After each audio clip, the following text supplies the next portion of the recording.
কথা বলো তো।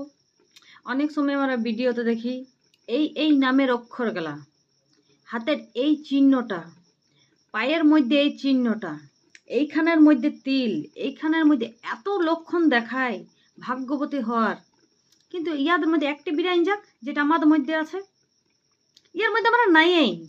আমরা কি গ্রহর বেটি না লয়? আর বাবা 10 রকমের সাইবেন দেখাচ্ছে, এই চিহ্ন এই রেখায়, কোনো দিকে তো আসব, কোনো দিকেই নাই।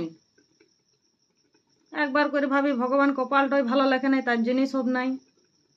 আচ্ছা আমার বাদ দাও, ইনি হচ্ছে আমার বর, ইনি তো চিন্তাতেই পড়ে আছে যে সত্যি আমার মধ্যেও নয়। আচ্ছা বাদ দাও, আমরা মেলা যাই না, মেলা তো টিকিট কাটি, শ্যাম্পু জিভ ঝুলা ছাড়া কিছু পাই না। মানে এত কপালটা খারাপ,